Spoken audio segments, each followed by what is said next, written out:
How do we create a sustainable calorie deficit and look great all year round and for the rest of your life? Hi guys, my name is Michael Ballantine. I'm also known as Trainer Mikey. I have a degree in nutrition and food science. I believe in creating sustainable habits for the rest of your life. I've not only helped myself get in the best shape of their life naturally, I also helped others get in the best shape of their life naturally without any enhancements. And I promise you by the end of this, you're gonna take away some awesome key points to help sustain you for the rest of your life to be in that calorie deficit and look great forever and for the rest of your life. And not one point from any of these steps should ever go unnoticed. So we're gonna use science-backed evidence and some of my experience and other experience that I've taught to others. You might have heard this term before by your friends, your family, people you probably don't even know. So what is a calorie deficit? So basically, in simple terms, due to the first laws of thermodynamics, specifically the first laws of thermodynamics, it states that matter cannot be created nor destroyed, meaning calories are gonna dictate whether you're gonna gain weight or lose weight. So if you eat 190 calories from 2 tablespoons of peanut butter and your maintenance is 2,500, eventually, if you keep eating an extra 190 calories every single day, you're gonna go over and then you're gonna gain weight. But you can't if there's no calories in it. So how does this apply to us? So basically, if you eat more calories than your body burns in a day, you're gonna gain weight. If you eat less calories than your body burns in a day, you're gonna lose weight. Simple as that. Now, let me show you some specific diets.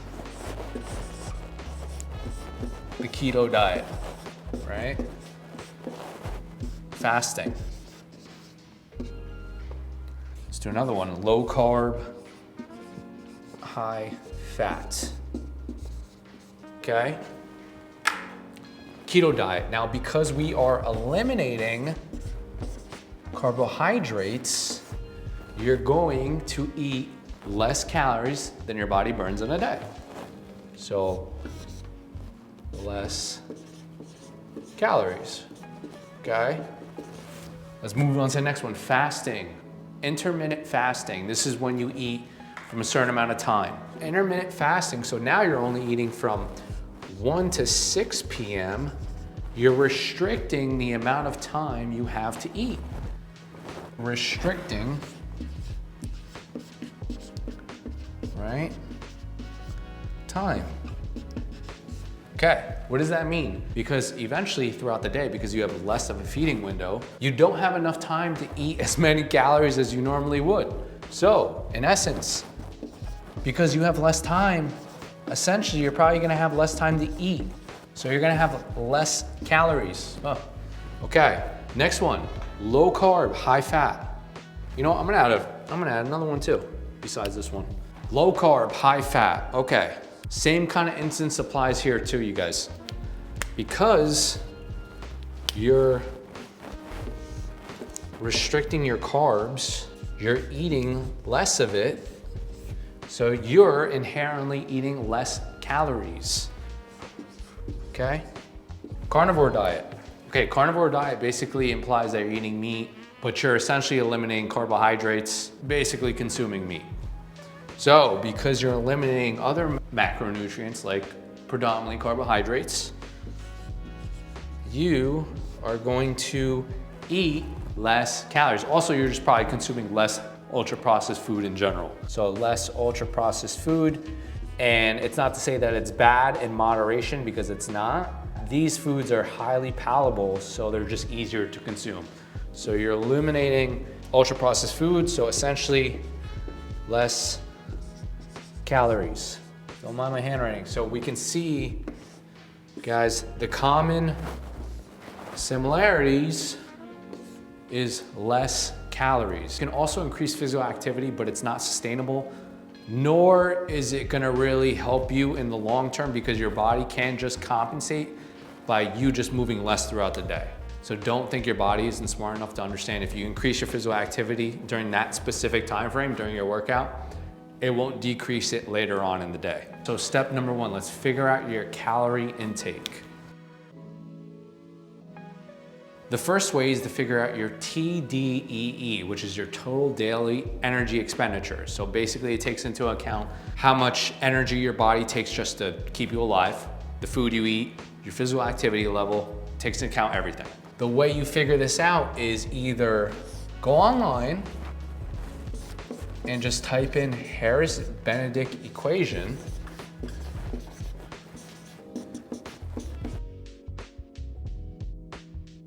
Harris-Benedict equation, and you could just put in your height, your weight, your physical activity level, and your age as well too.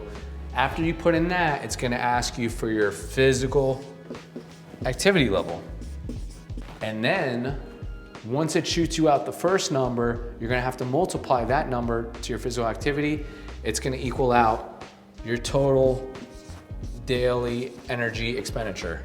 So that's one way to do it. And like I said, you could just go online. It's just simple, easy. Just type in Harris-Benedict equation, put in all your numbers, you're done. It's easy, it's there.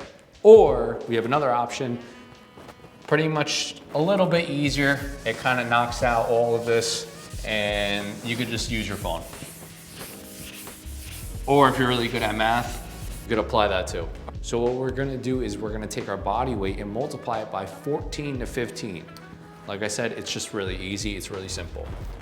So example, we use a 180-pound male times 14 or 15, we'll say 14 in this case, and this would equal to about 2,520 calories. We're just gonna round it to 2,500 calories to keep it simple, you guys. All right guys, so congratulations, you just figured out your calorie intake for the day. We use this as a starting point. Remember, once we start to implement the calorie deficit, these numbers are not going to be accurate. It's just gonna be really dependent on you, your physical activity, your sleep, your diet. It's just gonna be dependent on different factors, but we're gonna use this as a guideline first. So step number 2 is setting the calorie deficit off of these numbers. Something very common in the fitness industry is to just take this number and minus 500 calories. That general guideline is used because there's about 3,500 calories in a pound of fat. It's not entirely accurate because fat content also has water, also has other different content, but 3,500 calories in a pound is the general guideline. So 3,500 calories is equal to 1 pound of fat. So like I said, 500 calories a day is a general guideline to take away from here. And because there's 7 days in a week, so that deficit, you guys, because we are using 2,500 calories a day for your maintenance, your deficit is now gonna be roughly 2,000 calories a day.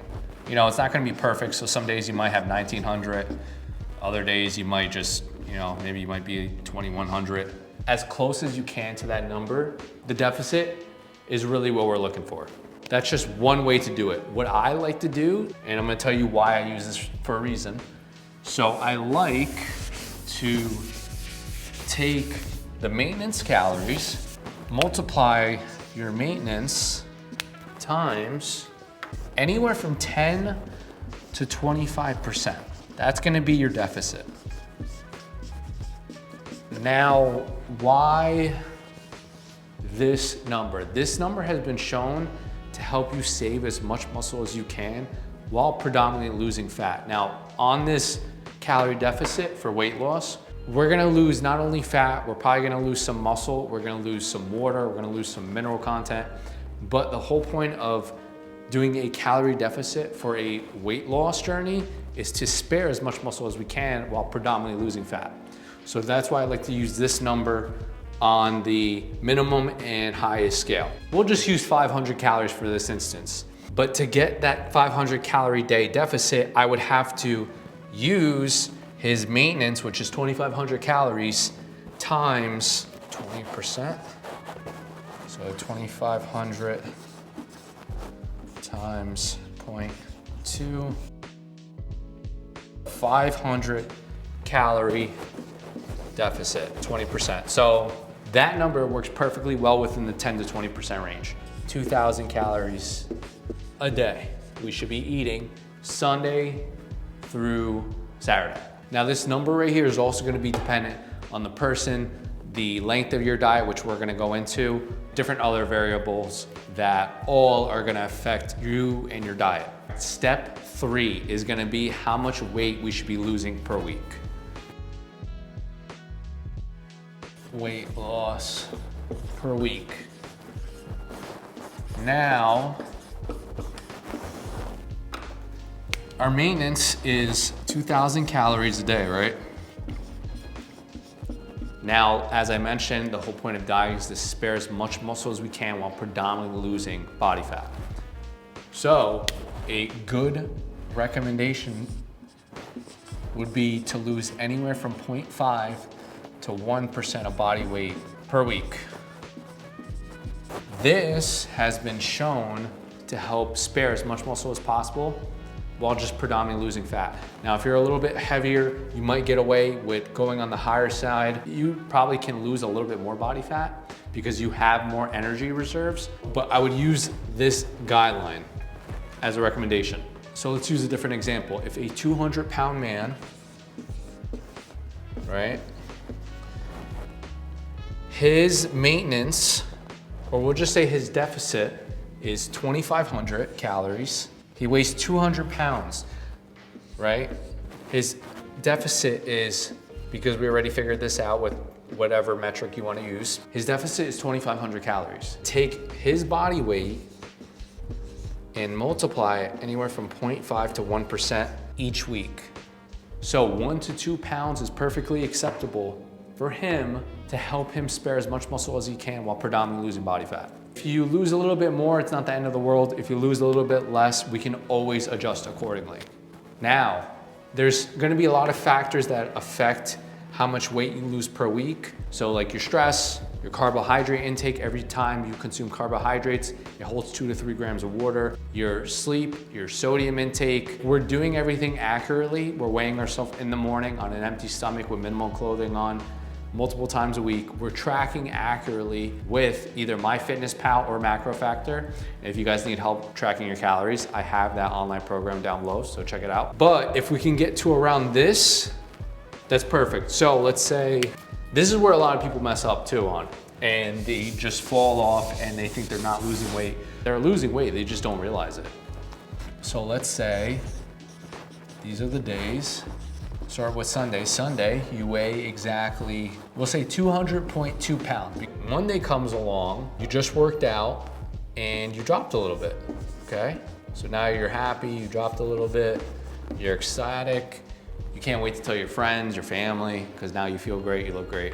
But you weigh yourself Tuesday morning and that comes around. And now, because you just did an intense exercise, and exercise can induce inflammation to your body, you weigh a little bit more than you did last time. Now, let's say you weigh 201.2 pounds. And now on Tuesday, you're freaking out because you think you just gained body fat. Meanwhile, it was really just the high intense exercise that you performed that caused the short-term water retention to your body.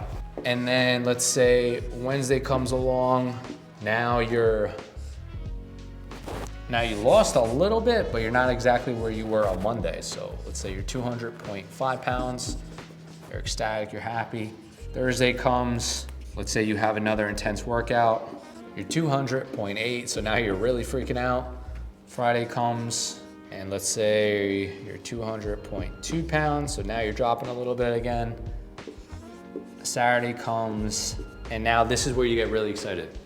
You're 199.2 pounds because you took a rest day on Friday, and now because you don't have that short-term inflammation, you didn't eat too late at night, so it's not affecting your weight the next day in the morning.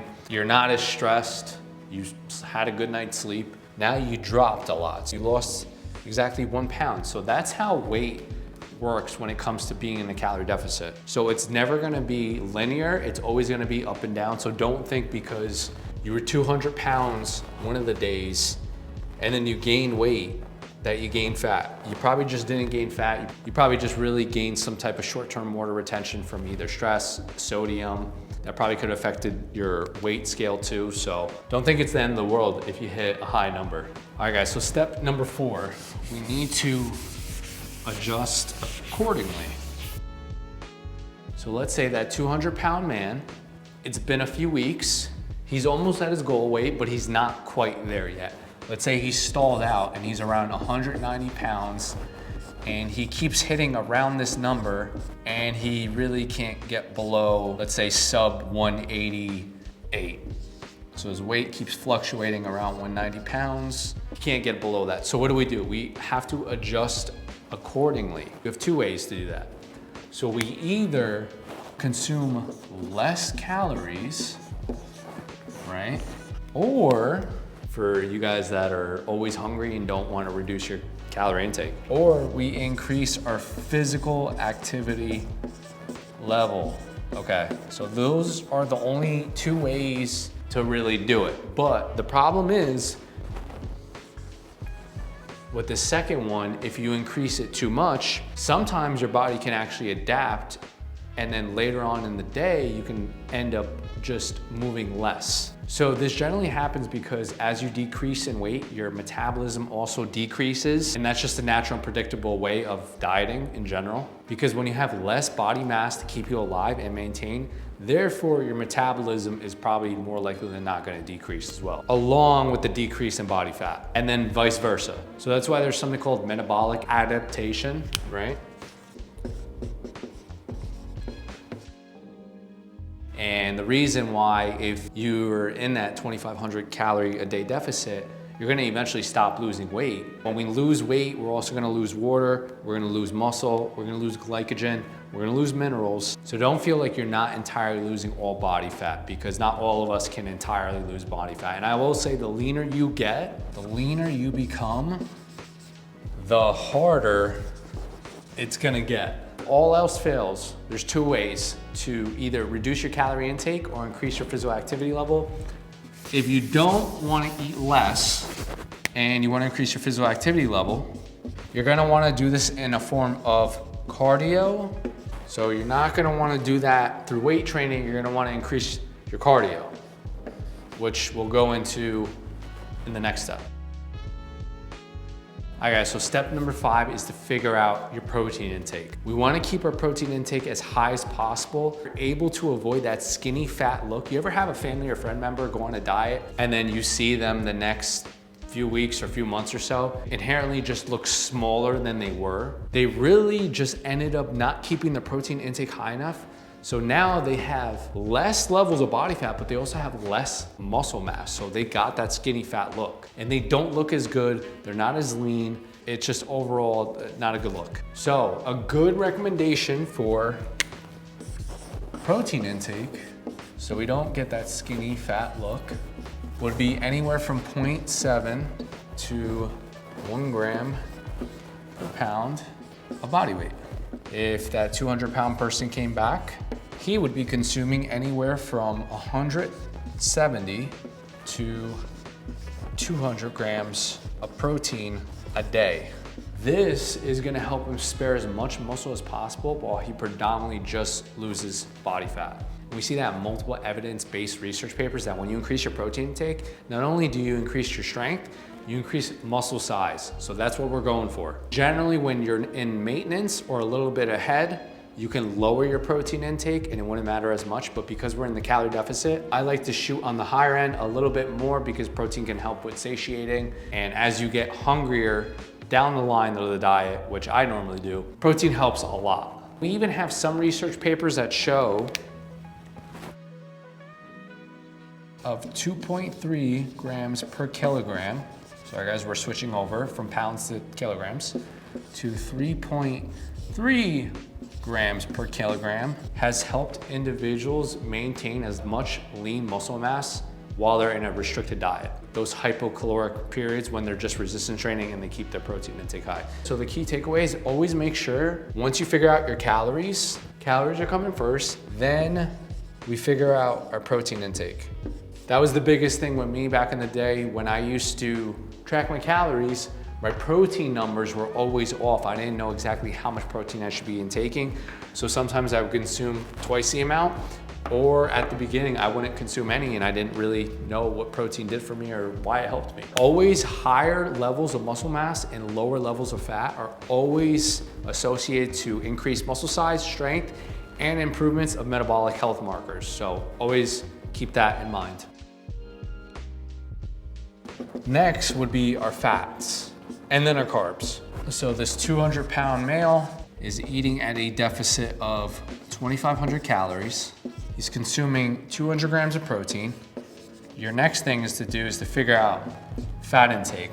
So fat intake as a good guideline based on you, your preference, whether you like more carbs, more fats. A good standard is not to fall below 0.3 grams per pound of body weight. So that 200-pound male, 60 grams of fat.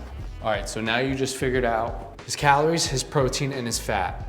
You figure this all out. Now what's left is basically your carbohydrates. And we need carbohydrates whenever we engage in any type of moderate to high intensity workouts, exercises, and it's your body's most preferred energy source. So that's why we use carbohydrates. So once we figure out that in 200 grams of protein, you have to multiply it by 4 because there's 4 calories in 1 gram is equal to 800. Fat intake, there's 60 grams of fat. You gotta multiply that by, there's 9 calories and 1 gram of fat.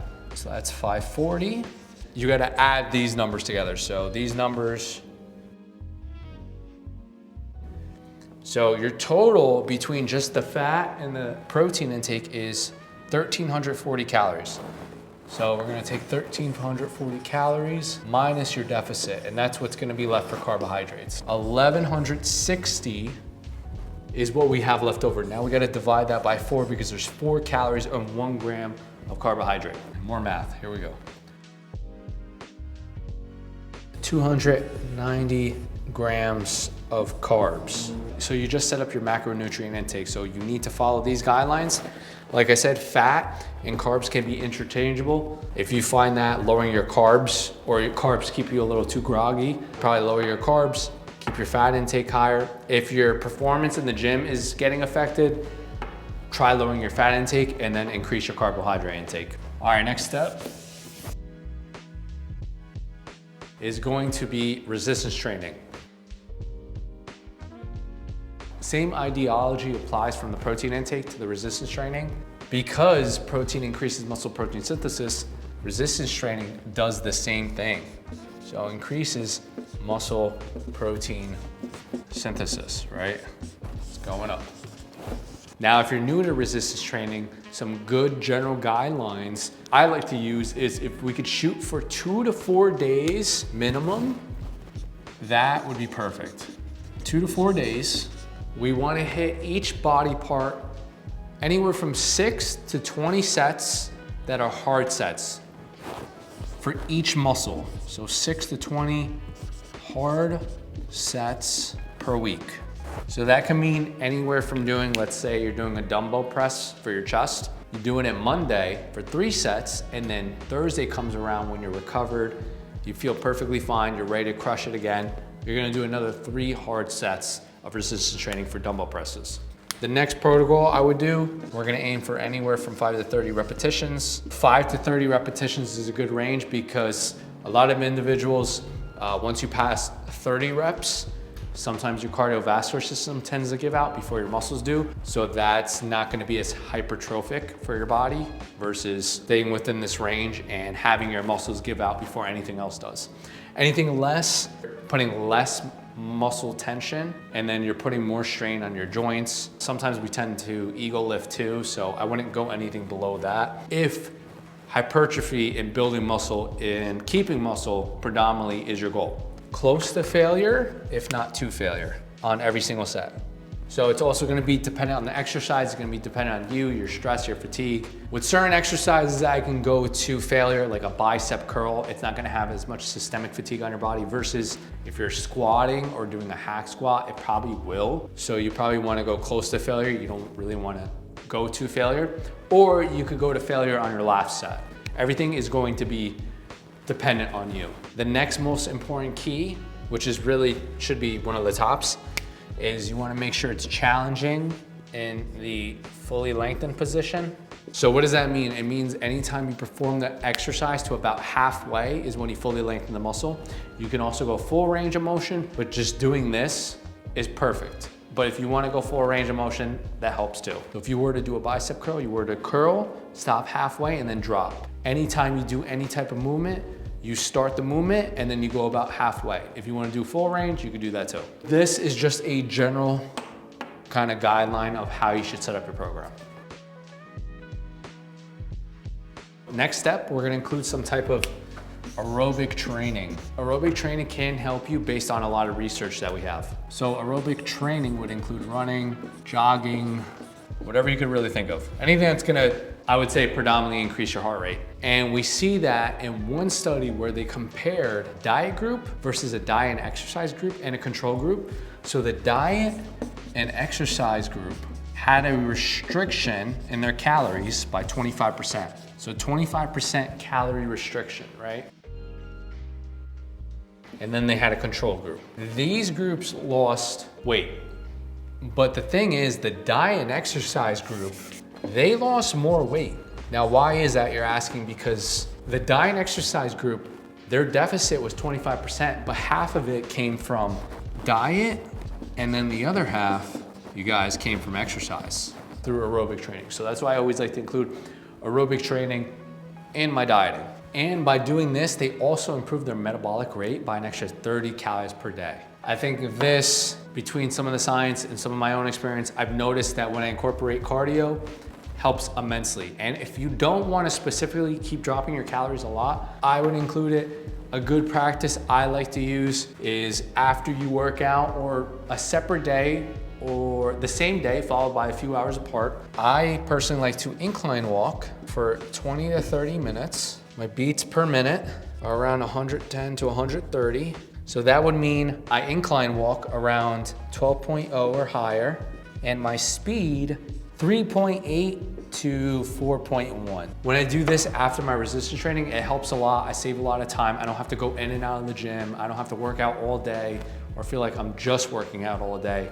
It's just very sustainable for me. But you have to follow what's sustainable for you. All right, step number 8, we're gonna eat whole nutrient dense foods. Now, I know what you're thinking. Hey, Trainer Mikey, I see you push processed food all the time. Ultra processed food is everywhere on your page. I put it in moderation to a sound diet. So a good rule in the fitness industry is the 80-20 rule, which means 80% of your diet should come from whole nutrient dense foods. So that would imply, as far as protein goes, like chicken, egg whites, turkey, the leaner the better, tuna, whey protein, whey isolate or whey hydrolyzed, it's just better for your digestibility and better protein to calorie ratio. Carbohydrates, so we have potatoes, we have rice, basmati rice, one of my favorites, couscous, whole wheat. Healthy fats, we can include olive oil, we can include peanuts, almonds, avocados.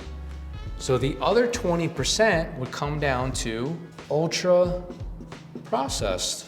And why? Because if we can keep ultra processed food for the average individual or for the beginner, and this is gonna help you sustain this diet without you losing your sanity or losing your mind, then yeah, include some ultra processed foods once in a while. So if you have 3 meals per day, maybe if you want to include a snack, a brownie in between, a chocolate chip cookie, some low calorie ice cream like Halo Top or Nix. If it's gonna help you sustain the whole nutrient dense food diet. All right, so step number 9. This isn't as important, but we're gonna include it. Meal timing.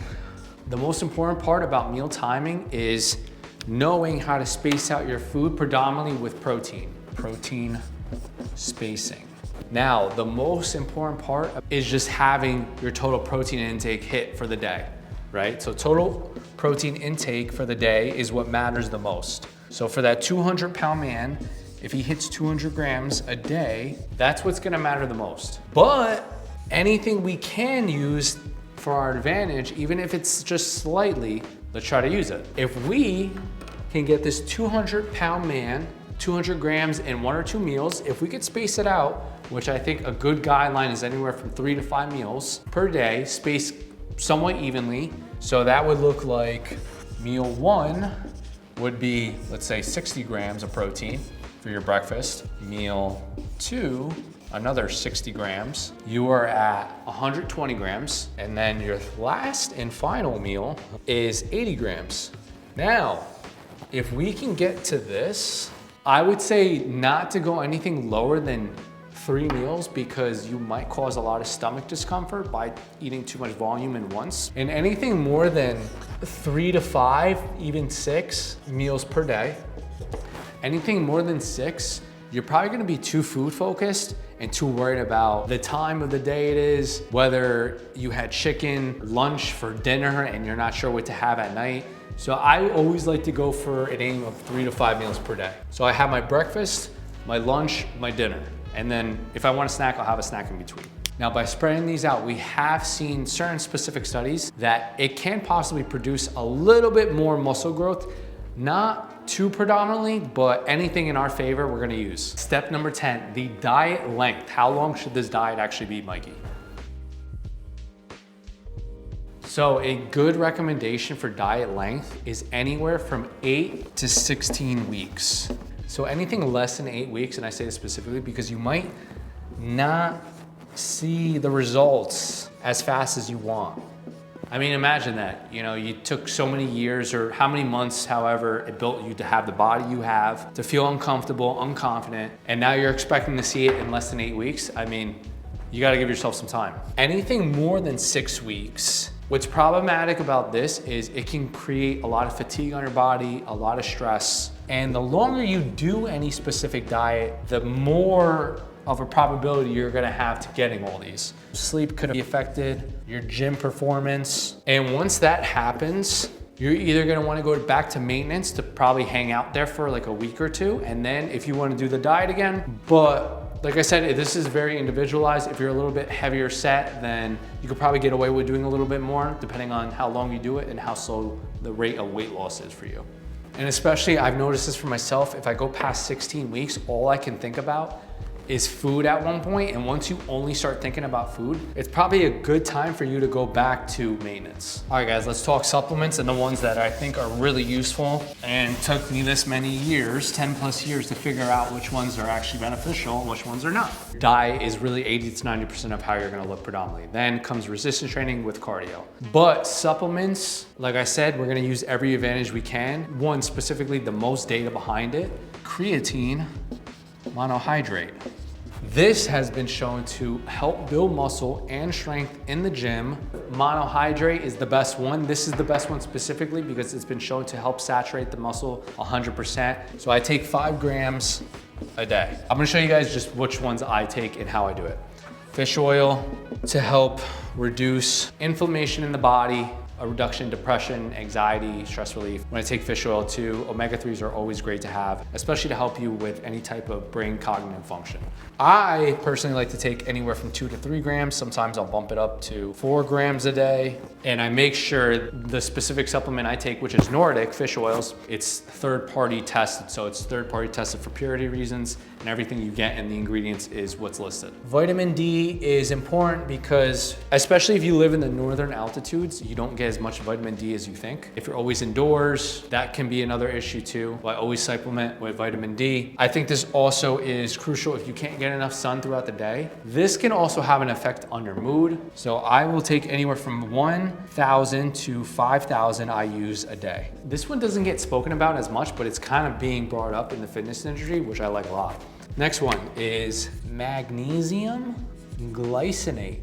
I love taking this supplement because not only is magnesium more essentially important, especially for athletes or somebody that's physically active because you're sweating a lot more. Magnesium has been shown anecdotally to help improve sleep, possibly anxiety. I like to use the one by Pure on Amazon. I think magnesium glycinate is just awesome to have. I take this not only for my bone health, my metabolism, but I take it for any type of stress. I take this right before I go to bed, so I'll take anywhere from 200 to 300 milligrams before I go to bed. The most bioavailable forms, because I believe it's pure organic caffeine, anywhere from 3 milligrams per kilogram to 6 milligrams per kilogram. Now, caffeine has been shown to help mood, possibly performance, focus really. And this is essentially important for me because I work out in the morning. Because you have a higher body core temperature in the evening, you don't generally need the caffeine. Caffeine, in essence, is basically just fast forwarding your biological clock. Not everybody needs it. I like it. I take it specifically 200 to 300 milligrams before I work out. Specific 1C4 Shred is one of my favorite pre-workouts. I get a lot of focus, my mood enhances, and I notice a huge difference in my workouts. So I like that specific pre-workout. Finally, whey protein. So I usually go with whey isolate or whey hydrolyzed. It's just better for digestibility, better protein to calorie ratio. And I'll usually take a scoop in the morning with my protein pancakes. You only take whey protein if you can't consume enough protein per day. So that becomes really important.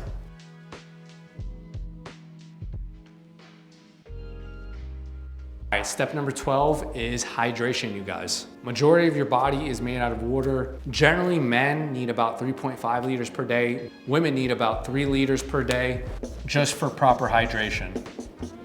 So men need about 3.5 liters, women about 3 liters. Now, I say hydration because hydration is very important. And we've seen in studies that even mild hydration can affect your performance. The only way I'll drink water is if I grab a gallon of water like I did right now and I chugged it. And I have these water enhancers. So I have like Mio, I throw 0 or low calorie sweeteners. The Mio, I have the Crystal Light, I'll throw that in here, especially because it has sodium and sodium is part of your electrolytes. This also helps to retain the water that I drink. So there's 2 parts to proper hydration. It's water and then electrolytes. So I like this combination, also helps me down water. I generally aim for about a gallon, and a good way to assess your hydration is to look at your pee color. So the lighter the yellow, generally you're pretty well hydrated, and then the darker it is, probably not as hydrated. As soon as you start following all these protocols, you don't have to follow them to exactly the T, as best as you can. You're not only going to lose weight, you're going to lose predominantly fat.